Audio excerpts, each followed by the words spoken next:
ouh, elle va piquer cette vidéo un petit peu quand même. Ça va piquer. Je sais pas pourquoi, je le sens, ça à mon avis, ça va piquer.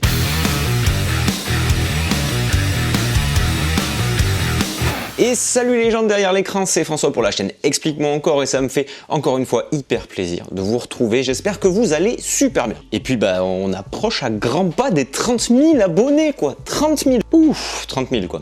30 000. Bon.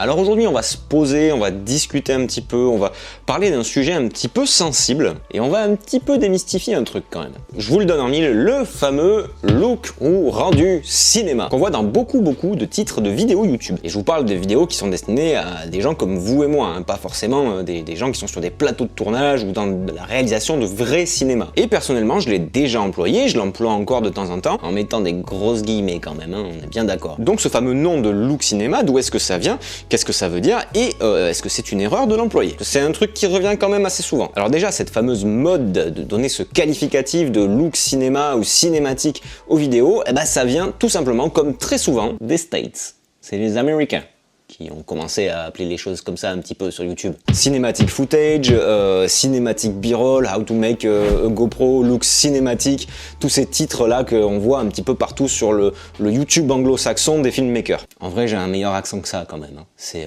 voilà, c'est juste histoire de pas faire genre le mec qui parle l'américain, tout ça. Et oui, parce que les Américains, ils adorent ce terme de cinématique pour qualifier leur b-roll, leur séquence d'illustration, les trucs un petit peu chiadés qui envoient du lourd et qui mettent entre différentes phases de face caméra par exemple. Et volontairement ou pas, bah, ça a été repris par nous les petits français et je parle pas forcément de youtubeurs, hein, je parle aussi de petites boîtes de prod qui utilisent ce qualificatif quand ils présentent leur travail. Donc en gros, ils utilisent cet adjectif cinématique pour tout ce qui envoie du lourd, tout ce qui visuellement claque sa race. Et en soi, c'est pas vraiment un souci, même si t'as toujours un mec pour te dire en français, on ne dit pas cinématique, on dit cinématographique, c'est un abus de langage. Parce qu'effectivement, le mot cinématique en français n'a pas grand chose à voir avec le cinéma, c'est plus un principe de mécanique. Et c'est là que ça commence à déconner parce que cinématique devient cinématographique en français et là il y a le truc de toute traduction est une trahison parce qu'on n'a pas vraiment le même sens, parce que dans cinématographique il y a quand même un sous-entendu vraiment lié au cinéma quoi, qui vient du cinéma, alors que dans cinématique c'est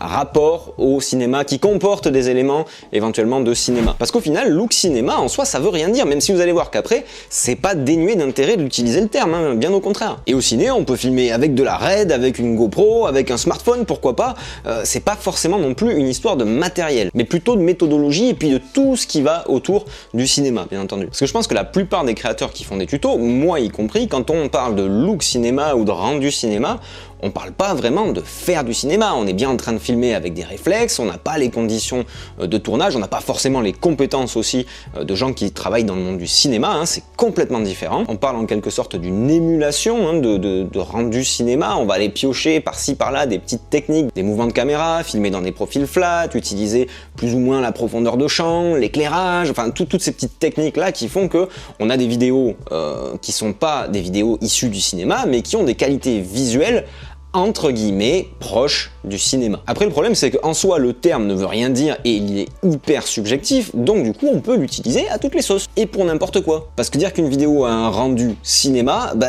ça peut pas vraiment être faux, c'est une histoire de perception, ce qui pour certains va avoir un look qui ressemble au cinéma, il va pas forcément être le cas pour quelqu'un d'autre. Donc voilà, c'est quelque chose de subtil on va dire, et puis de personnel. Je vous donne un exemple. L'autre jour je tombe sur un site d'un réalisateur indépendant, petit réalisateur comme moi, et je lis rendu dans sa pub, je crois que c'était une pub en fait, rendu cinéma ou look cinéma, bon, je clique pour aller voir un petit peu ce que le mec fait, et là, quand même moi ça m'a heurté le côté rendu cinéma quand j'ai vu les vidéos. Genre la balance des blancs, c'était une balance des blancs de Schtroumpf, hein, c'était bleu, complètement bleu, et le framerate en lecture c'était 50 ou 60 fps. Là quand même je cherchais les éléments qui venaient du cinéma, il y avait les bandes noires en haut et en bas, voilà, il y avait ça. Voilà, rendu cinéma, là pour le coup, pour moi c'était un peu mensonger, mais est-ce que vraiment on peut dire que c'est mensonger de dire rendu cinéma, parce que peut-être pour certaines personnes, pour des clients, pour des gens qui sont néophytes, ça va ressembler un petit peu à un film de cinéma.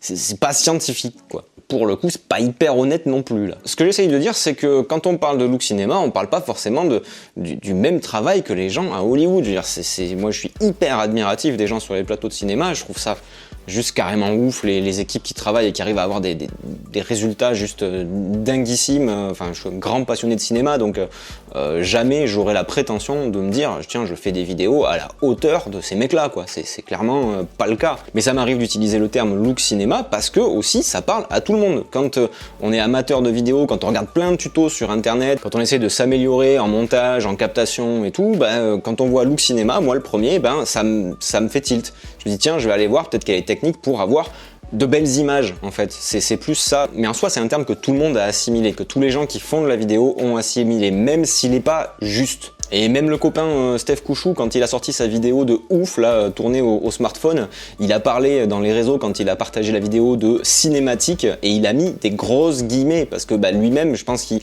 pense la même chose, et que effectivement il a eu ce rendu cinématique, et complètement pour moi il y est, mais par contre il sait que c'est pas du cinéma, que le cinéma ça se fait avec autre chose qu'un smartphone, on est bien d'accord. Donc pour résumer, ce fameux look cinématique, pour moi, c'est 4 choses. La première chose, c'est un argument marketing, pas forcément un mensonge, mais ça fait vendre. Tout simplement, c'est vendeur. Quand un vidéaste cherche des clients, s'il y a rendu cinématique dedans, c'est beaucoup plus vendeur. Après, à lui d'avoir un rendu qui envoie et qui mérite ce qualificatif-là. Là, c'est valable pour n'importe quel argument marketing. Il faut quand même qu'il soit un minimum vrai pour pouvoir se regarder dans la glace le matin, quoi. Deuxième chose, ce look cinéma, c'est quelque chose d'hyper subjectif. Ça va pas forcément être la même chose pour moi que pour vous, que pour d'autres, etc. Troisième chose, c'est quelque chose qui est très différent du cinéma. Malgré que le nom soit le même, c'est un look, c'est une apparence, c'est un style, savoir rester humble. Et quatrième chose, c'est un terme que tout le monde comprend pour dire c'est stylé. Tout simplement, c'est stylé, c'est bien fait, c'est de belles images, ça envoie du lourd. Donc s'il vous plaît, arrêtez de vous énerver à chaque fois que vous voyez rendu cinéma ou look cinéma sur une vidéo. On est tous d'accord, même les mecs qui ont fait la vidéo, ils savent qu'ils sont pas au niveau du cinéma. C'est une façon de parler, que tout le monde comprend. Mais à l'inverse, il faut aussi arrêter de mettre look cinéma à toutes les sauces, quoi.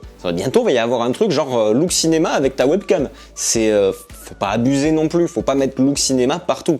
Sinon, justement, ça participe au fait que ce terme look cinéma se fasse bâcher aussi régulièrement sur internet et quand il y a des gens qui sortent des vidéos avec marqué look cinéma dessus. Donc peut-être qu'il faudrait l'employer toujours en mettant les guillemets ou moins l'employer. Ou alors, vous avez un autre terme que je ne connais pas et que vous allez m'écrire dans les commentaires parce que je suis hyper curieux de savoir ce qui pour vous est la définition du look cinéma ou le rendu cinéma. Donc n'hésitez pas à me le mettre dans les commentaires. Et puis à me donner votre avis sur la vidéo, bien sûr. Ça fait toujours plaisir. Et voilà les amis, c'est tout pour aujourd'hui. Comme d'habitude, n'hésitez pas à mettre le gros coup de blaster sur le pouce en l'air qui se situe juste en dessous de cette vidéo, à commenter, à partager, à liker. Et puis moi, je vous dis à très bientôt pour une prochaine vidéo. Et pour toi qui est resté jusqu'à la fin, je te mets l'extrait un petit peu plus long avec la musique et tout de ce que tu as pu voir au fil de la vidéo sur ce que moi j'appelle mon look cinéma. Entre guillemets, hein, on est bien d'accord, tu m'as compris, il n'y a pas de... Voilà. Oh,